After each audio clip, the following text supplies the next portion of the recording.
ನನ್ನ ಯೂಟ್ಯೂಬ್ಗೆ, ನನ್ನ ಚಾನಲ್ಗೆ ಮೂಲ ನೀವೇ. ನೀವು ಹೇಳಿದ್ದನ್ನು, ನೀವು ಮನಸ್ಸು ಬಿಚ್ಚಿ ನನ್ನ ಮುಂದೆ ತಂದು ಕೊಟ್ಟಿದ್ದನ್ನು ನೀವು ಹೆಸರು ಹೇಳದೆ ನಾನಿದರಲ್ಲಿ ಬದುಕೊಳ್ತಾ ಇದ್ದೀನಿ. ಎಷ್ಟೊಂದು ಸಮಸ್ಯೆಗಳು ನೀವು ನನ್ನ ಮುಂದೆ ಹೇಳ್ತೀರಿ. ನಿಮ್ಮ ಸಮಸ್ಯೆಗಳನ್ನ ಕೇಳಿದಾಗೆಲ್ಲ ಬಹಳ ಒಂದು ಹೊಟ್ಟೆ ಹಿಂಡು ತೆಗೆದಾಗುತ್ತೆ. ಏನಪ್ಪ ಇವ್ರು ಹೆಂಗೆ ಇವ್ರದ್ದು ಪ್ರಾಬ್ಲಮ್ ಸಾಲ್ವ್ ಮಾಡಬೇಕು ಅನ್ನೋದು. ಹೀಗೆ ಒಮ್ಮೆ ನಿಮ್ಮ ಮಾನಸಿಕ ಏರುಪೇರುಗಳನ್ನು ಹೇಳ್ಕೊತೀರಿ, ದೌರ್ಬಲ್ಯಗಳನ್ನ ಹೇಳ್ಕೊತೀರಿ. ಅದು ಏನೇ ಇದ್ದರೂ ಕೂಡ ನನ್ನ ವೈಚಾರಿಕ, ನನ್ನ ಯೂಟ್ಯೂಬ್ಗಳಲ್ಲಿ ಬರ್ತಕ್ಕಂಥ ಪ್ರತಿಯೊಂದು ಕ್ಲಿಪ್ನ ಮೂಲ ನೀವೇ ಇದ್ದೀರಿ. ನಿಮ್ಮ ಜೀವನದ ವಿವಿಧ ಆಯಾಮಗಳನ್ನು, ದುಃಖಗಳನ್ನು, ಸಮಸ್ಯೆಗಳನ್ನು ಹೇಳ್ತಿರಲ್ಲ, ಸ್ವಲ್ಪ ಅದರಲ್ಲಿ ಕೆಲವೊಂದಿಷ್ಟು ಇಲ್ಲಿ ತೋಡ್ಕೊಳ್ತಾ ಇದ್ದೀನಿ. ಯಾಕಂದರೆ ನಿಮ್ಮಂತೆ ಎಲ್ಲ ಜನ ಹಳ್ಳಿಯಾದರೇನು ಶಿವ, ದಿಲ್ಲಿಯಾದರೇನು ಶಿವ, ಜನರೆಲ್ಲ ನಮ್ಮಂತೆ ಶಿವ, ಎಲ್ಲ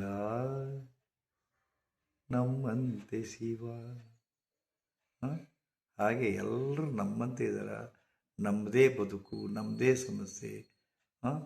ಆದ್ರೆ ಅದಕ್ಕೊಂದು ದಾರಿ ತೋರದೆ, ಅದಕ್ಕೊಂದು ಪರಿಹಾರ ತೋರದೆ ಒದ್ದಾಡ್ತಾ ಇದ್ದೀವಿ. ಈ ಪೀಠಿಗೆ ಸಾಕು ಅಂತ ಅನಿಸುತ್ತೆ. ನೆನ್ನೆ ಒಬ್ಬರು ಬಂದಿದ್ದರು. ತುಂಬ ಆ ಮಹಿಳೆ, ಅವ್ರ ಹೆಂಡತಿ ತುಂಬ ಬಸವಳಿದು ಬಂದಿದ್ಲು. ಮುಖ ಎಲ್ಲ ಹೀರಿ ಹೋದಂಗಾಗಿತ್ತು. ಎಂಥ ಚಂದನೆ ಹೆಣ್ಮಗಳು. ಒಮ್ಮೆಲೆ 5 ದಿವಸ ಹೊರಗೆ ಹೋಗಿಬಿಟ್ಟಿದ್ಲಂತ. ಕರ್ಕೊಂಬಂದ ಗಂಡ, ಗುರುಜಿ ನಿಮ್ಮ ಮ್ಯಾಗ ಭಾಳ ವಿಶ್ವಾಸದ, ಹಿಂದಕ್ಕೆ ನೀವು ಪ್ರಾಕ್ಟೀಸ್ ಮಾಡೋ ಮುಂದೆ ನಾನು ನಿಮ್ಮ ಕಡೆ ಬಂದಿದ್ದೆ. ಎಲ್ಲರ ಕೈ ಬಿಟ್ಟು ಈ ಸಮಸ್ಯೆ ಏನಿತ್ತಲ್ಲ, ನನ್ನ ಆರೋಗ್ಯ ಸಮಸ್ಯೆ, ನೀವು 5 ದಿವಸ ಕಮ್ಮಿ ಮಾಡಿರಿ, ಅದ ವಿಶ್ವಾಸ ಮ್ಯಾಗ ಬಂದೆ. ನಾನೀಗ ಕರ್ಕೊಂಬಂದಿದ್ದೆ. ನಾನು ನೋಡಿದೆ, ಚೆಕ್ ಮಾಡಿದೆ, ಕೇಳಿದೆ ಎಲ್ಲ. ನನಗೆ ಆಕೆ ಅನ್ನಿಸ್ತು, ಆ ಕೆಲಸ ಮಾಡಿ ಸುಸ್ತಾಗ್ಬಿಟ್ಟದೆ ಹೆಣ್ಮಗಳು.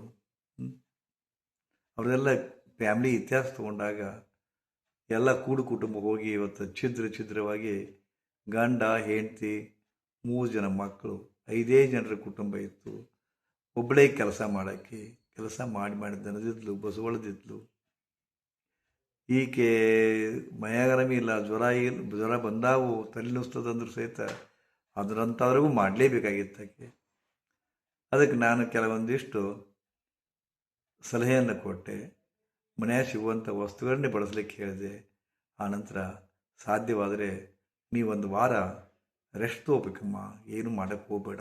ನಾ ಈ ಮಾತು ಅಂದಿದ್ದೇ ತಡ ನನ್ನ ಶಿಷ್ಯನೆಂಬ ಆಕೆಯ ಗಂಡ ಏನು ಹೇಳಬೇಕು, ಗುರುಜಿ ಒಂದು ವಾರ ರೆಸ್ಟ್ ತೊಗೊಳಂಗಿಲ್ರಿ, ನಮಗೆ ಇವತ್ತು ಸಂಜೆ ಮುಂದೆ ನಾಳೆಗೆ ಹೆಂಗೆ ಮಾಡೋದು ಜಗ್ಗುದು, ನಾವು ಅಡುಗೆ ಎಲ್ಲಿಂದ ತರೋದು, ಅಡುಗೆ ಎಲ್ಲಿ ಯಾರು ಮಾಡಿಕೊಡ್ತಾರೆ, ನಮಗೆ ರೊಟ್ಟಿ ಯಾರು ಮಾಡ್ತಾರೆ, ಆಕೆನ ಬೇಗ ತಯಾರು ಮಾಡ್ಬೇಕ್ರಿ ಅಂತಂದ.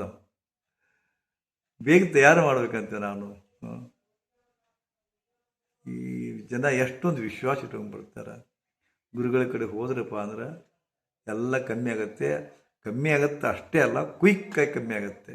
ತಗೊಂಡು ಮದ್ದು ಕುಡಿದು ಕೂಡ ಎದ್ದು ಕುಂತರು ಅಂತ ಅಂತಾರಲ್ಲ, ಹಂಗೆ. ಅದಕ್ಕೆ ನಾ ಏನು ಹೇಳಿ ಅವನಿಗೆ, ರೆಸ್ಟ್ ಕೊಡೋಂಗಿಲ್ಲಂತೆ, ರೆಸ್ಟ್ ತೊಗೊಳಕ್ಕೆ ಆಗೋದೇ ಇಲ್ಲಂತೆ, ಮತ್ತು ಅದಕ್ಕೆ ಅನುಕೂಲವೂ ಇಲ್ಲಂತೆ, ಮಾಡಲೇಬೇಕು ಕೆಲಸ ಅನಿವಾರ್ಯ. ಆಕೆ ನಾಳೆಗೆ ಇವತ್ತು ಸಾಯಂಕಾಲ ಆಗದಿದ್ರೆ ಕನಿಷ್ಠ ನಾಳೆಗಾರ ಆಕೆ ಅಡುಗೆ ಮಾಡೋಕ್ಕೆ ತಯಾರಾಗುವಂಗೆ ಏನರ ಮಾಡ್ರಿ. ನಾನಂದೆ ಎಂಥ ಬದುಕಪ್ಪ ಅನಿಸ್ಬಿಡುತ್ತೆ ನನಗೆ. ನಿಮಗೆ ಗೊತ್ತಿಲ್ಲ, ನನಗೂ ಅವಾಗ ಇದನ್ನು ಅವಾಗ ಹೇಳಿದ ಕೂಡಲೇ ನನಗೂ ನನ್ನದೇ ನೆನಪು ಬಂತು. ಸುಮಾರು 15-20 ದಿವಸದ ಹಿಂದೆ ಯಾಕೋ ದಿನಾಲು ಸತ್ಸಂಗ, ದಿನಾಲು ಲೆಕ್ಚರು, 4-5 ಟೈಮ್ ಲೆಕ್ಚರು, 4-5 ಟೈಮ್ ಸತ್ಸಂಗ, ಆನಂತರ ಬಂದವ್ರ ಜೊತೆ ಮಾತಾಡೋದು, ಅದ್ರ ಜೊತೆಗೆ ಫೋನ್ನಲ್ಲಿ ಮಾತಾಡೋದು, ಇದೆಲ್ಲ ಆಗಿ ಗಂಟ್ಲು ಬಿದ್ದು ಹೋಗ್ಬಿಡುತ್ತೆ ನಂದು. ಮಾತಾಡಲಿಕ್ಕೆ ಬರಲಿಲ್ಲ. ವಿಚಿತ್ರ ಅಂದರೆ ಕೆಮ್ಮು, ಮಾತಾಡ್ಲಿಕ್ಕೆ ಬರ್ತಾ ಇಲ್ಲ, ಬಿಕ್ಕು.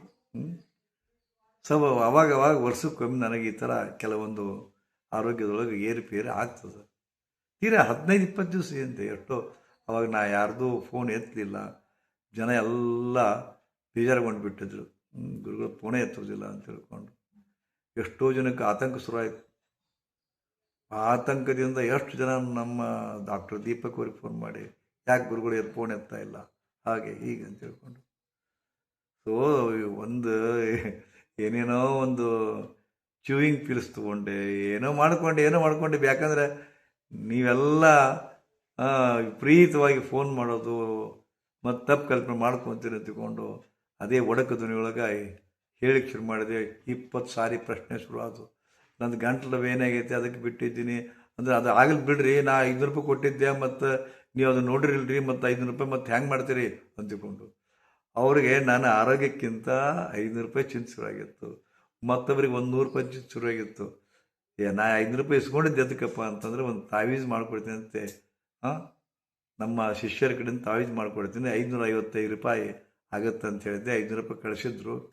ಅವ್ರಿಗೆ ಅದ್ರ ಚಿಂತೆ ಅಂದ್ರೆ ಅಕಸ್ಮಾತ್ ಗುರುಗಳು 500 ರೂಪಾಯಿ ತೊಗೊಂಡಾರ, ಮತ್ತು ಕೊಡ್ತಾರೋ ಇಲ್ಲೋ, ಅವ್ರು ಮತ್ತೆ ಮ್ಯಾಗ ಆರಾಮಿಲ್ಲಕಂದ್ರೆ ನೋಡಿ ಎಷ್ಟು ಸ್ವಾರ್ಥ ಜಗತ್ತದ.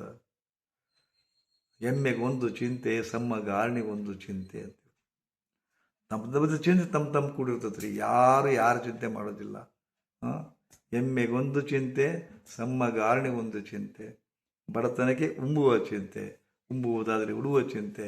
ಚಿಂತೆಯೊಳಗೆ ಇಡೀ ಜಗತ್ತು ಮೀತಾ ಇದೆ. ಚಿಂತೆ ಚಿಂತೆ ಚಿಂತೆ, ಒತ್ತಡ ಒತ್ತಡ ಒತ್ತಡ. ಅದು ಮತ್ತೆ ಅದರ ಜೊತೆ ಸ್ವಾರ್ಥ. ಯಾರು ಹಾಳೋಗಲಕ್ಕ ನಮ್ಮದು ಬರಬ್ಬರಿ ಆಗಬೇಕು. ಇದೇ ಮೀರಿದ ಸ್ವಾರ್ಥ ಎಷ್ಟು ಎಲ್ಲಿ ತಂದದಪ್ಪ ಅಂದ್ರೆ, ಇವತ್ತು ನನಗೆ ಪೇಪರ್ ಓದಿದೆ. ಇವತ್ತು ನಮ್ಮ ದೇಶದೊಳಗೆ 5 ಕೋಟಿ ಜನ, ನಮ್ಮ ರಾಜ್ಯದೊಳಗೆ 50 ಲಕ್ಷ ಜನ ಬಂಗ್ಲಾ ನುಸುಳುಕೋರರು ಬಂದು ಅದಾರ ಅಂತ ಸುದ್ದಿ ಬರಕತ್ಯಾವ. ಅದಕ್ಕೆ ಕಾರಣ ಯಾರು ಅಂತ ಹುಡ್ಕೊಂಡು ಹೋದ್ರಪ್ಪ ಅಂತಂದ್ರೆ ಏಜೆಂಟ್ಗಳು. ಆಧಾರ್ ಕಾರ್ಡ್ ಮಾಡಿಕೊಡ್ತಾರೆ, ರೇಷನ್ ಕಾರ್ಡ್ ಮಾಡಿಕೊಡ್ತಾರೆ, ಮತ್ತು ಮುಗಿತಲ್ಲ ಮತ್ತೇನಂತ. ಇದಕ್ಕೆಲ್ಲ ಕಾರಣ ಏನು? ಸ್ವಲ್ಪ ಸ್ವಾರ್ಥ. 1-2 ರೂಪಾಯಿ ಕೊಟ್ಟರೆ ಬೇಕಾದ ಮಾಡಿಕೊಡ್ತಾರೆ. ಅದರಾಗ ನಮ್ಮ ಭಾರತ ಅಂತ ಹೆಸರುವಾಸಿ. ಹೀಗಾಗಿ ಬಾಂಗ್ಲಾದವರು ಬರ್ತಾರೆ, ಯಾರ್ಯಾರೋ ಬರಬಹುದು. ನೆರೆಹೊರೆಯ ರಾಷ್ಟ್ರಗಳು, ಸಮೀಪದ ರಾಷ್ಟ್ರಗಳು, ನಮಗೆ ಏನು ನಮ್ಮ ಬೌಂಡ್ರಿಗೆ ಹತ್ಕೊಂಡಂಥ ರಾಷ್ಟ್ರಗಳು ಆರಾಮಾಗಿ ಆರ್ಸದ ಪ್ರಜೆಗಳು ಬಂದೇ ಬಿಡ್ತಾರೆ. ಅವರಿಗೆ ತಾವು ಏನು ಮಾಡ್ತೀವಿ ಕಲ್ಪನೆ ಇಲ್ಲ. ಎಲ್ಲ ಬದುಕು ಹಾಗೆ ಆಗಿದೆ. ಈಗ ನೋಡಿ, ಪ್ರತಿಯೊಬ್ಬರು, ನಾನು ಒಂದು ಉದಾಹರಣೆ ಕೊಟ್ಟೆ ಅಷ್ಟೇ. ಈಗ ನೀವು ಲೆಕ್ಕ ಹಾಕಿ, ನಿಮ್ಮ ಮನೆಯೊಳಗೆ ಯಾರಾದರೂ ಒಂದು ದೀರ್ಘಕಾಲೀನ ಮಲಗಿದ್ರಪ್ಪ ಅಂದ್ರೆ ನಿಮ್ಮ ಮನೆತನದ ಪರಿಸ್ಥಿತಿ, ನಿಮ್ಮ ಮಾನಸಿಕ ಪರಿಸ್ಥಿತಿ ಹೆಂಗಿರ್ತದೆ ನೋಡಿರಿ. ಇವತ್ತು ಏನೂ ಆಗಿಲ್ಲ ಅಂತ ತಿಳ್ಕೊಂಡು ನೀವು ನಿರಂಬಳೆ ಇರ್ತೀರಿ. ಆದರೆ ಇವತ್ತು ಏನೂ ಆಗೇ ಇಲ್ಲ ಅಂತಕ್ಕಂಥ ಸ್ಥಿತಿ ಎಷ್ಟು ದಿವಸ ಇರ್ಬೋದು. ಯಾಕಂದ್ರೆ ಬದುಕು ಬದಲಾವಣೆಗಳು ಪಟ್ಟದ. ಯಾವತ್ತಾದರೂ ಒಂದಿನ ಯಾರಾದರೂ ಒಬ್ಬರು ಮನೆಯೊಳಗೆ ಮಲಗೋದೆ, ನಿಸ್ತೇಜಿತರಾಗಿ, ನಾನು ಅನಾರೋಗ್ಯ ಪೀಡಿತರಾಗಿ ಮಲಗೋದೆ. ಆದರೆ ಮನುಷ್ಯ ಎಷ್ಟು ಸ್ವಾರ್ಥದಪ್ಪ ಅಂದ್ರೆ, ಯಾವಾಗ ಬೇಗ ಕಮ್ಮಿ ಆಗುತ್ತೆ, ನಮ್ಮದೆಲ್ಲ ಸಂಕಟ ಬೇಗ ಹೋಗುತ್ತೆ. ಯಾಕಂದರೆ ಅವ್ರಿಗೋಸ್ಕರ ಯಾಕೆ ರೀ ಅಷ್ಟೆಲ್ಲ ಒದ್ದಾಡಬೇಕು? ಹೀಗೆ ಎಲ್ಲವೂ ಮೀರಿದ ಸ್ವಾರ್ಥದಿಂದ ಕೂಡಿದ ಜಗತ್ತು. ಆದರೆ ನಾಟಕ ನಡ್ತದೆ. ನಾನೇನು ಪ್ರೀತಿ ಮಾಡ್ತೇನೆ, ನೀನನ್ನು ಪ್ರೀತಿ ಮಾಡು. ಹೀಗೆ ಪ್ರೀತಿ ಮಾಡ್ತಕ್ಕಂಥ ವ್ಯಕ್ತಿಗಳು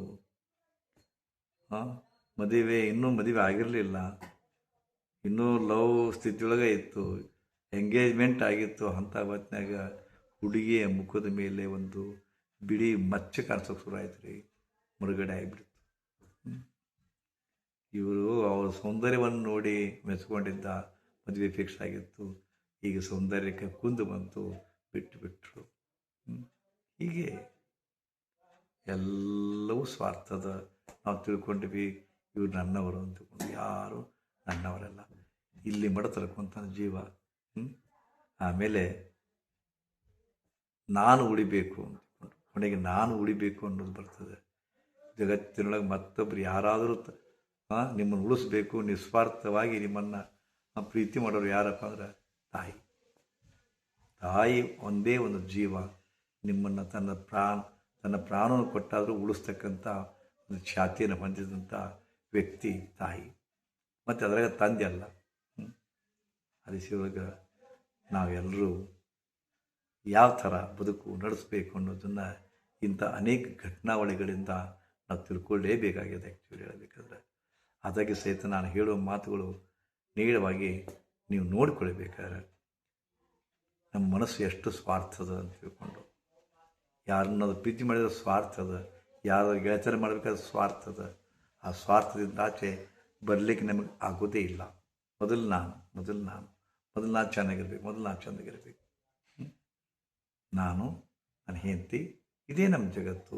ಈ ಜಗತ್ತನ್ನು ಕಾಪಾಡಿಕೊಳ್ಳುವಾಗ ನಮ್ಮ ಇಡೀ ಬದುಕನ್ನು ನಾವು ಇದು ಮಾಡ್ತೀವಿ. ಅದಕ್ಕೆ ಶ್ರೀ ಗುರುದೇವ್.